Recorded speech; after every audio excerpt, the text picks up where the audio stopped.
excited, Rosel? Kasi ako, every time magkausap tayo, no, the way magkwento ka, sabi mo nga, ay, yung Francet, sikat talaga yan. Napinisan namin sa Regal, sa SM. Sobrang excited ang SM, di ba? Oo.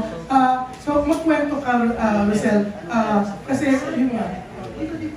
Kasi we usually do an annual roadshow of all the, yung lineup ng company namin, ng Regal. So, one of the movies na naka-line up doon is itong movie na to.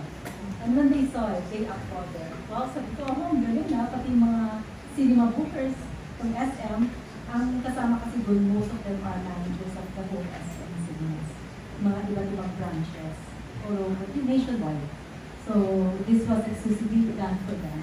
And we showed this, and they're very excited. Ang daming mga questions about it, kailan ba yan mag-start, kailan ba yan matatapos.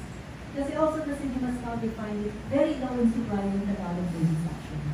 That's why they've always been asking us kung kailan ba ang labas ng mga pelikula because they want to get back into the rhythm of, showing Filipino movies again na sunod-sunod, just like before pandemic. That's why we're here, trying our best to really deliver quality movies. Oh, ang bongga, no, Rosel? Kasi parang balik yung sinasabi nila, sana sumigla yung local movie industry. And eto nga, isa ka sa nakikiisa. Oo, dahil ang daming movies ng yeah. Isa ako sa mga nanonood ng Dirty Women actually. So, napapanood ko si Francet. And because of their age, na bagayan, I asked, of course, my director, si Crisanto, if he's agreeable, if we could get Francet. Kasi tamang-tama naman for the characters for this movie. And happy more than of course. Kasi they're not just, it's not just the age that I wanted to capture, also their talent. Kasi I've been watching Dirty Women. Thank you, Miss Rosel. Yan, ang bongga. Pinanood talaga kayo ni Rosel, no?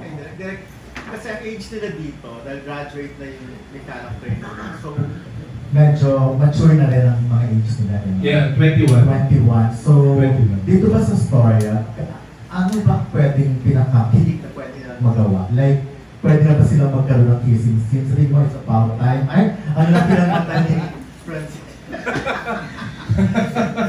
Siguro yung pinakasagad na kinikiti ko pwede sabihin kasi abangan na lang siya ng mga tao. Pero ang dami nila kasi eksena, nag-uusap sila ng mga deep matters about their life, their family. Iyon pa lang when you open up to someone na medyo sensitive, I think malalim or mahalaga sa iyo yung tao na kinakausap mo, kaya mo siya ginagawa.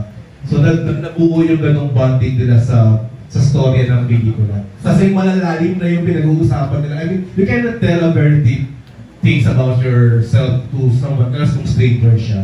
So nakakakilig yun na pinagkakatiwalaan nila yung bawat isa to tell their secrets about their life. So kilig and sensitive scene din ba? Yung wala pang mga internet or whatever. Kasi bata pa si Francine eh. Hindi pa siya.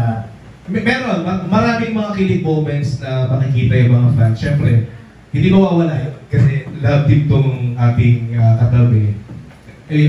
Kasama siya sa pelikula. Kasi romance drama naman siya. Yun nga, romance. So, Francine, hindi ka pa ready for your first big film na Regal Film produce.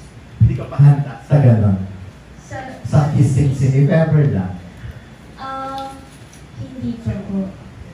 Hindi pa po. And I'm thankful kasi nirespect din po yun ng Oscar market po.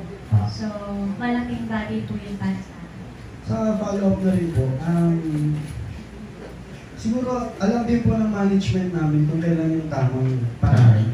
So, nagtitiwala po kami sa management namin kung kailan yung tamang panahon na gagawin yung mga ganong bagay.